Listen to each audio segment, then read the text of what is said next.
ಮಾಧ್ಯಮ ಗೆಳೆಯರಿಗೆ ನಮಸ್ಕಾರ. ನಾನು ಕರ್ನಾಟಕ ಪ್ರಾಂತ ರೈತ ಸಂಘದ ಯಾದಗಿರಿ ಜಿಲ್ಲಾ ಅಧ್ಯಕ್ಷರಾಗಿ ಚೆನ್ನಪ್ಪ ಆನೆಗುಂದಿ ತಮ್ಮ ಹತ್ರ ನಾನು ವಿನಂತಿಯನ್ನು ಮಾಡ್ತಾ ಇದ್ದೀನಿ.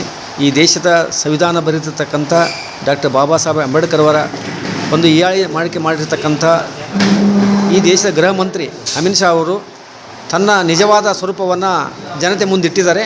ಅದು ಅವರ ಒಳ ಅಜೆಂಡನ್ನು ಇವತ್ತು ಬಹಿರಂಗಗೊಳಿಸಿರ್ತಕ್ಕಂಥದ್ದನ್ನು ಗಂಭೀರವಾಗಿ ನಾವು ಎಲ್ಲ ಪ್ರಗತಿಪರ ಚಿಂತಕರು, ದಲಿತ ಸಂಘಟನೆ ಮುಖಂಡರು ಮತ್ತು ಮೈನಾರಿಟಿ ಸಂಘಟನೆ ಮುಖಂಡರು, ದೇಶದ ದುಡಿಯುವ ವರ್ಗ, ರೈತರು, ಶ್ರಮಿಕ ವರ್ಗ, ಕಾರ್ಮಿಕ ವರ್ಗ ಕೂಡ ಉಗ್ರವಾಗಿ ಖಂಡಿಸ್ತೀವಿ.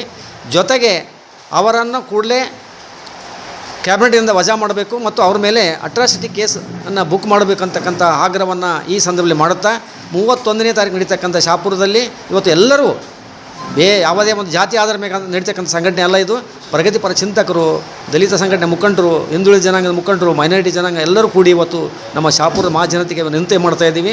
ಈ ದೇಶದ ರಕ್ಷಣೆಗಾಗಿ, ಈ ಸಂವಿಧಾನ ರಕ್ಷಣೆಗಾಗಿ ತಾವೆಲ್ಲರೂ ಬೆಂಬಲ ಕೊಡಬೇಕಂತಕ್ಕಂಥ ವಿನಂತಿಯನ್ನು ನಾನು ಕರ್ನಾಟಕ ಪ್ರಾಂತ ರೈತ ಸಂಘದ ಪರವಾಗಿ ಮಾಡುತ್ತಾ, ಇವತ್ತು ರೈತರು ಕೂಡ ಬೀದಿ ಮೇಲೆ ಇವತ್ತು ಆತ್ಮಹತ್ಯೆ ಮಾಡಿಕೊಳ್ತಾ ಇದ್ದಾರೆ.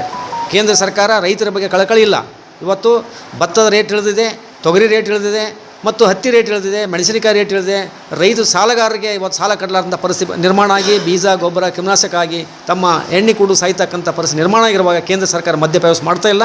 ಇದು ಜನವಿರೋಧಿ, ರೈತ ವಿರೋಧಿ ಮತ್ತು ಕಾರ್ಮಿಕ ವಿರೋಧಿ, ಜೊತೆಗೆ ಸಂವಿಧಾನ ವಿರೋಧಿ ಇರತಕ್ಕಂಥ BJP ಸರ್ಕಾರ ತೊಲಗಬೇಕಂತಕ್ಕಂಥ ಆಗ್ರಹವನ್ನು ಈ ಸಂದರ್ಭದಲ್ಲಿ ನಾವು ಮಾಡುತ್ತಾ 31ನೇ ತಾರೀಕದಲ್ಲಿ ಯಶಸ್ವಿಯಾಗಿ ನಾವು ಹೋರಾಟಕ್ಕೆ ಮುಂದಾಗ್ತೀವಿ, ಬಂದನ್ನು ಯಶಸ್ವಿ ಮಾಡ್ತೀವಿ ಅಂತಕ್ಕಂಥ ಆಧಾರದಲ್ಲಿ ತಾವೆಲ್ಲರೂ ಬೆಂಬಲ ಕೊಡಬೇಕಂತೇಳಿ ಶಾಪುರದ ಮಹಾಜನತೆಗೆ ವಿನಂತಿಯನ್ನು ಮಾಡ್ತಾಯಿದ್ದೀವಿ.